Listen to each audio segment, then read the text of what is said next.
Welcome back, guys. This is Roll the Dice, another episode on the Overgrowth SMP. It's a Let's Play series. I want to show you a little bit of what we've got done so far and tell you what we've got planned coming up. So I haven't really done a whole lot more on the house as far as building it up or flooring or roofing or anything like that. Got a little sugarcane farm going. I need to visit the swamp and get some more lily pads. I like to put those down on the water to keep the items from falling down in the water. Just pain in the butt to get things out.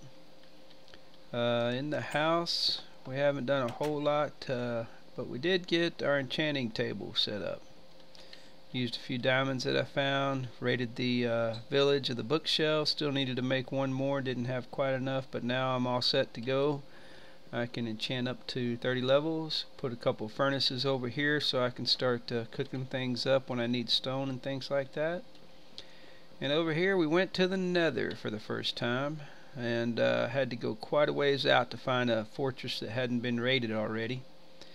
And killed a couple blazes, was able to get a brewing stand set up, some nether wart, that type of thing. So now I've got a few fire pots made.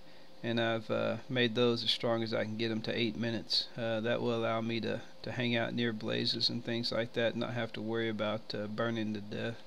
Or if I happen to fall in lava, I can drink it real quick. So, let's show you our nether portal. I put it a ways away simply because the sound drives me nuts. So staircase, here we go. So we got a little staircase here right by this tree, and you can see it's back here. Now what this is actually a mine that I started. I decided to put the nether portal down here. That will keep the noise down. Any mobs that come out, they're pretty much away from the house. I don't have to worry about that stuff. Now down at the bottom of this mine, I just started digging this way because I really hadn't done anything going this way yet, mine wise, caving or anything like that. And sure enough, I ran across the same big old mine shaft that I discovered the other day. And it's pretty good size. This is where I got some obsidian for the portal. And I've only found a few diamonds down here just going through this mine shaft, looking around. I've lit it up a little bit. There's a lot that still needs to be lit up, but it's a start. And one of the things I want to do today is I'm going to start planning on the iron golem farm. From what I know, I've got 2 villagers that have survived in the village. I had quite a few more than that. What I found out, I blocked up the doors so nothing could get in and they couldn't get out. However, some of the buildings that they were trapped inside did not have a torch. That I found out later was the case, and my theory is that it got dark at night and zombies spawned inside of the house and killed the villagers. So I'm left with 2 villagers total, and the 2 that I'm left with are actually in one building, and that building did have a torch in it by default. So if it didn't, I wouldn't have any villagers, and I'd be left with transforming zombie villagers into villagers using potions, which I'm not against that, but it just takes forever, it seems, to trap them and keep them alive, and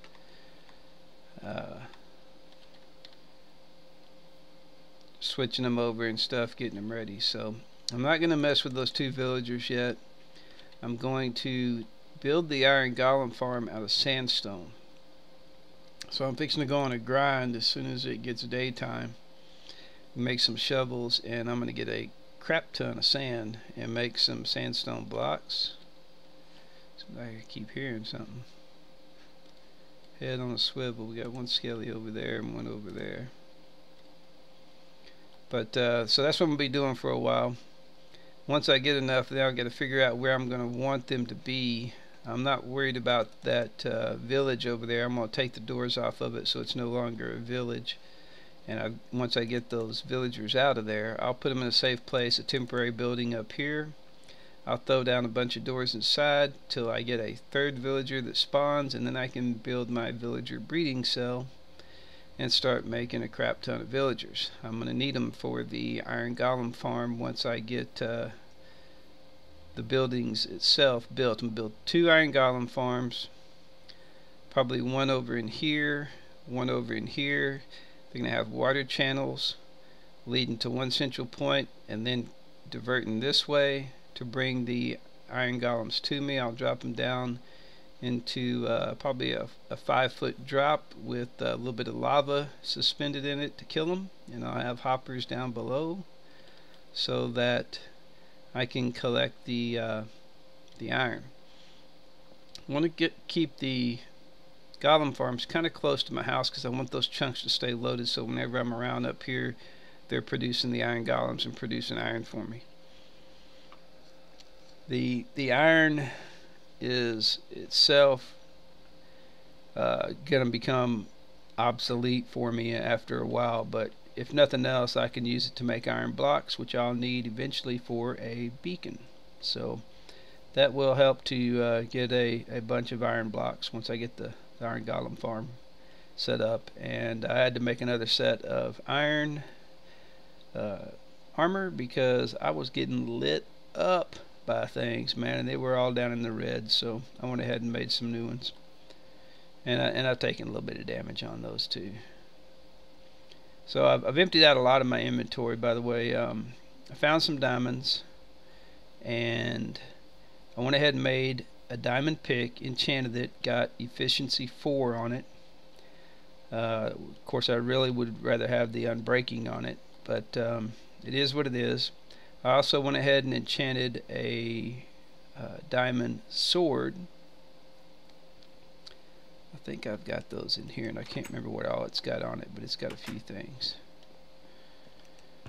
The sword, unbreaking 3, sharpness 4, and knockback 2. So that's pretty good. It's not good for if you're at a farm because it keeps knocking everything away from you so far. But if you're out and about, like out in the desert, and things are just coming from all sides of you, it protects you pretty good, that knockback. Found a bunch of saddles in the mine. I ran across some mine carts with chests and stuff, and went ahead and found a bunch of saddles. I found in the fortress, I found a little bit of horse armor and things like that. Let's see, anything else? Oh yeah, I went ahead and enchanted a second diamond pick, and that time that's my first one, efficiency 4, and this one I've got a work pick. I'm breaking 3, efficiency 4, which is what I was looking for. Of course, we always want the fortune and stuff like that. We'll get to that eventually. It's just going to take time. Maybe I'll start enchanting books or something to help out with not wasting diamonds. But right now I'm only looking at 9 diamonds left. I did get some name tags, some records, all that good stuff, blah blah blah. So I'm gonna put down a cut. I'm gonna go, sun's gonna be coming up here in a second. I'm gonna head down into the desert a ways, and I'm gonna start just getting a bunch of sand, and I'm gonna need a lot of sandstone. Alright, so we'll see you soon. I wanted to give you a little update here. I've used the sandstone that I have, but here's pretty much what we're going to look at for our iron golem farms. One will be there, and the other one will be there. That'll be the drop sheet coming out of the one on the left. That'll be the drop sheet coming out of the one on the right. They'll both come down. Water will feed them to this point. And this stone will be replaced with hoppers. I'll have a double chest right here, and we'll have signs right here with lava up top.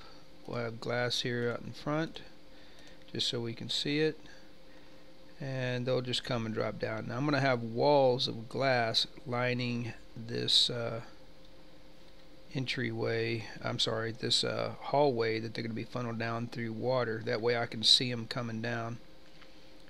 But right now we're on a mission for some more sand. I've used up the sandstone that I got and went through 10 iron shovels just to get enough sandstone for that, and I hadn't even built the structures yet. So we're off to the desert again. We'll see in a little bit. Oh, by the way, I'll give you all little dimensions on this. This is let me get down here. I've got some stones marking them.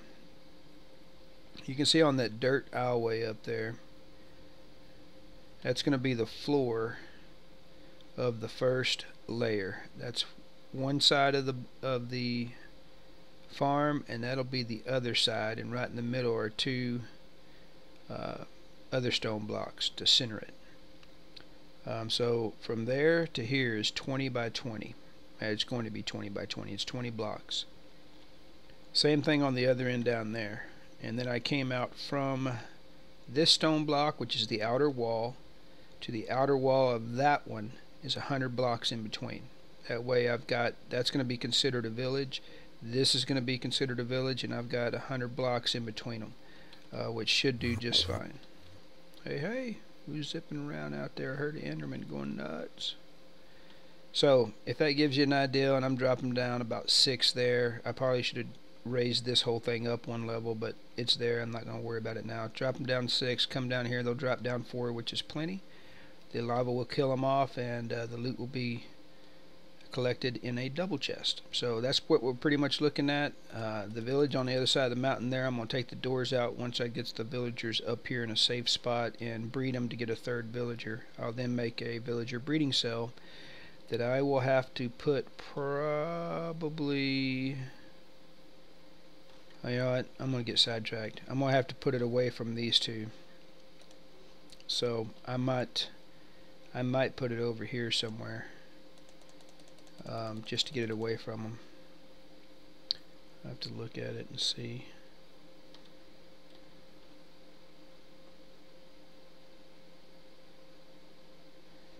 The middle of that walkway was like 479, I believe. So it's almost 100 blocks to right here. So maybe I'll build a pad out this way or something, a balcony in the air, and put my villager breeding system on it. I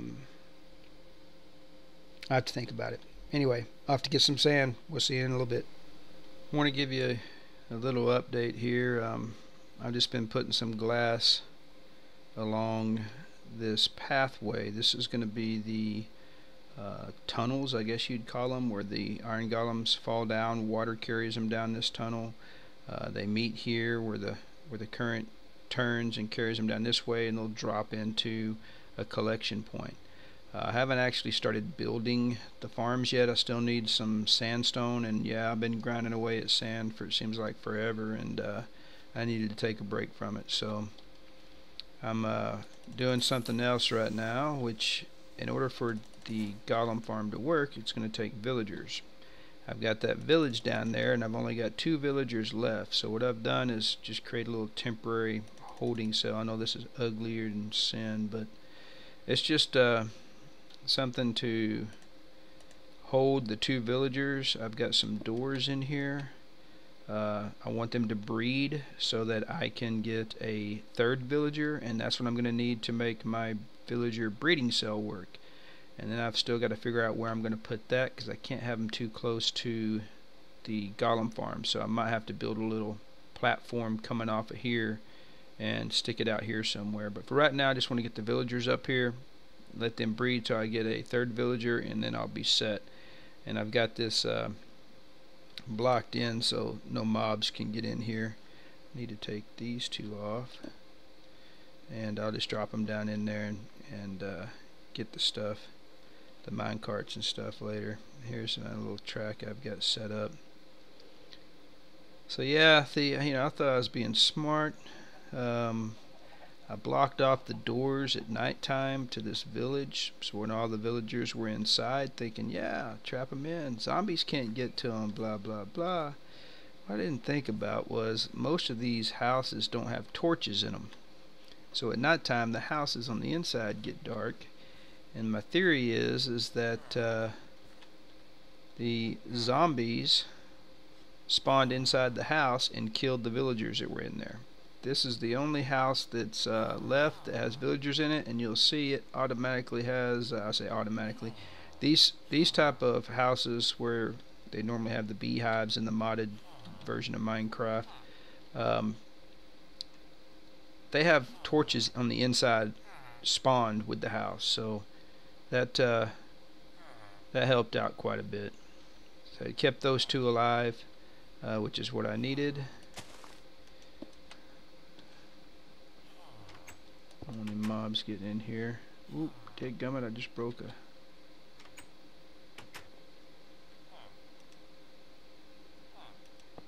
Put that back.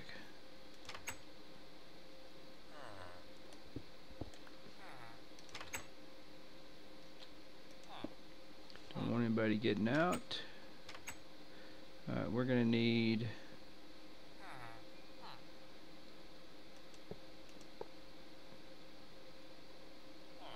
a cart. Come on, fellas. Alright.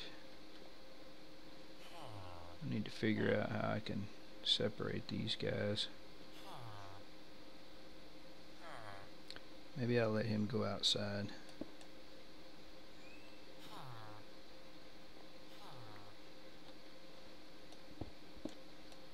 It's where I dropped down from earlier to help him.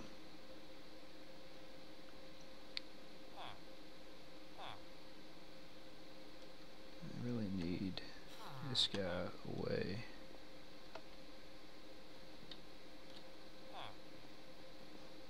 Little bugger. You're gonna make this difficult, aren't you? Because as soon as I open that up, you're gonna take off right outside, and I'll never catch you again.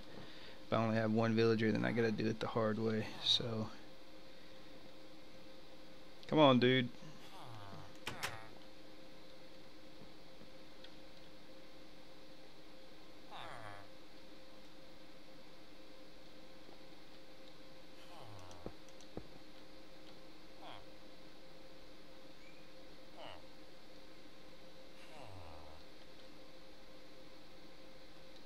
You know what? They can go through glass. Maybe that's all I need to do. Just bust that out. Put a rail down. Now push you through. Yep. Let's just patch this thing back up. And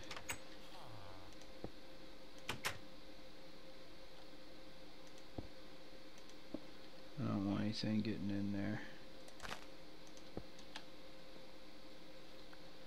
Alright, let's see if we got one of them up there.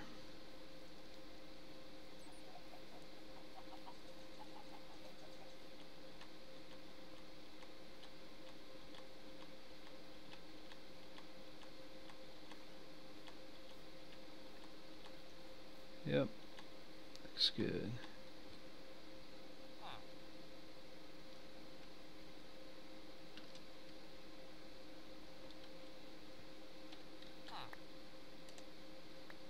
Give me that thing back.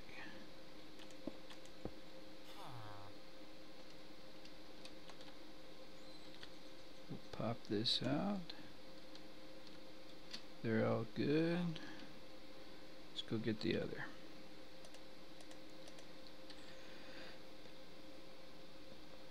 Whoa, almost went right off that cliff. I took some damage.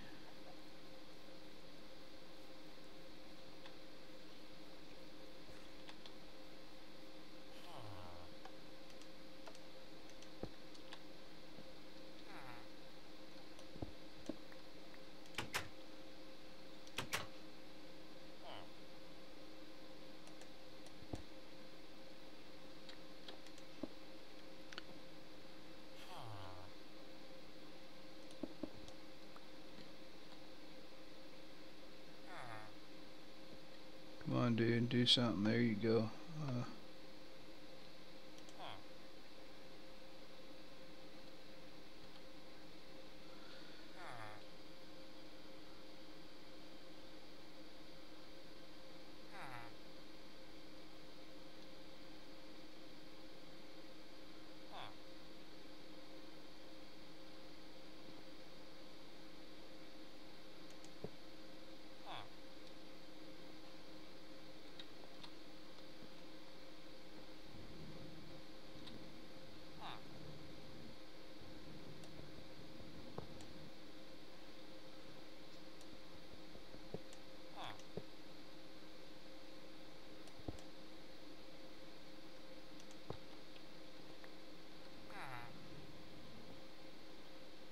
Alright, let's get you up there.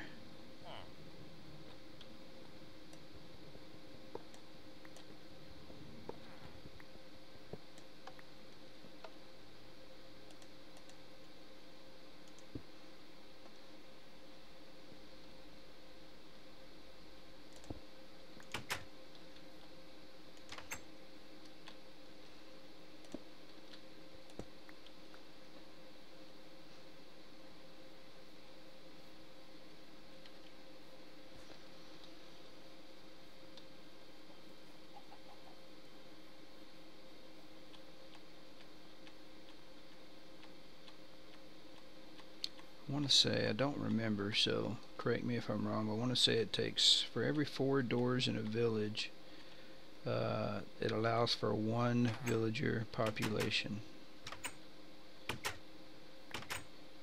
And I've got, I believe, 12 doors set up in here. 2, 4, 6, 8, 10, 12. I actually got 14, so I got more than enough.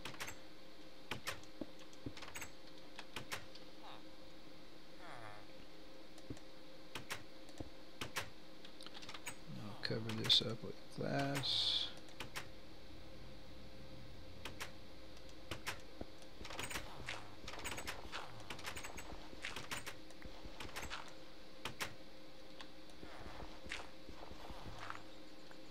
And it's just a matter of collecting all the track again.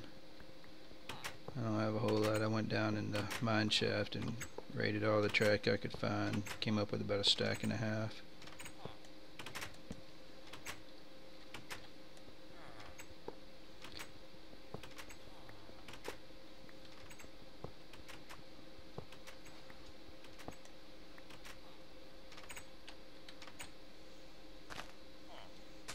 So this will be a little magnet for zombies, that's for sure.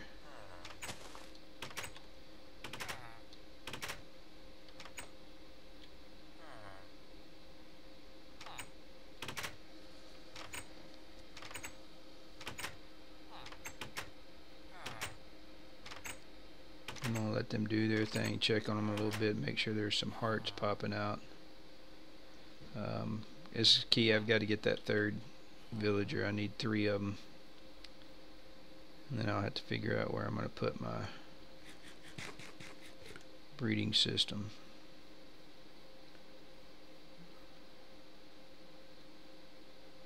Maybe I can come off the edge here, out this way. It's going to end up having to be about, I want to say, like 15 or 18 by 10 or so. I need to be able to put some redstone underneath it. There goes the zombies. Let's get rid of that block. Should get rid of these suckers, period.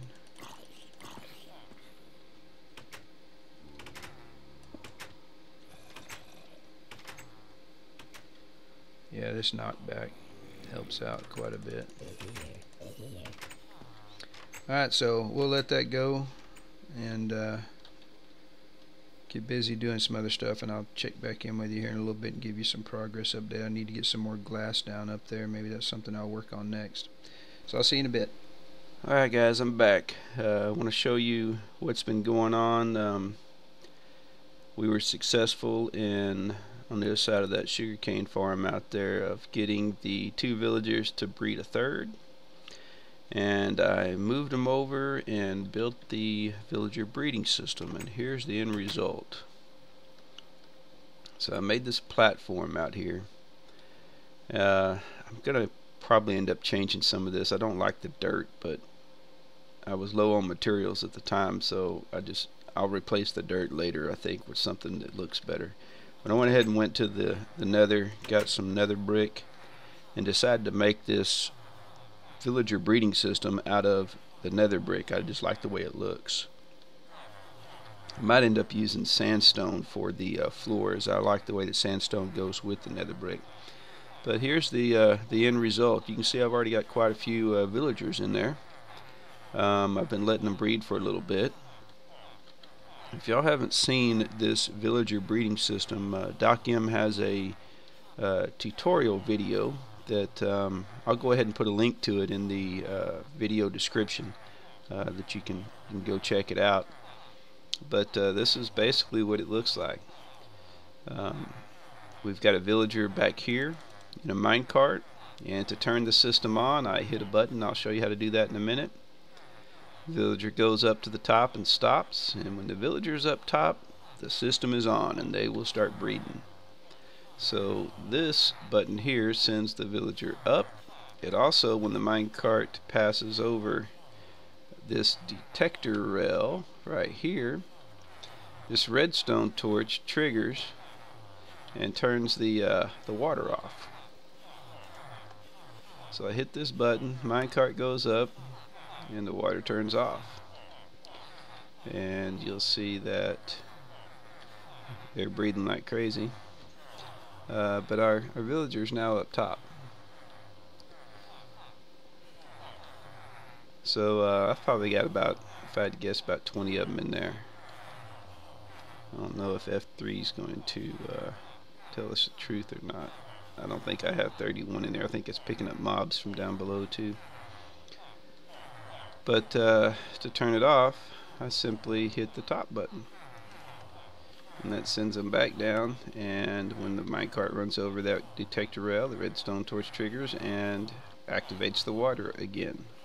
Now the water's there just to push the villagers forward. When these minecarts, when I hit this button, there's a powered rail underneath here. When these minecarts go forward, it actually will grab one that's in the corner.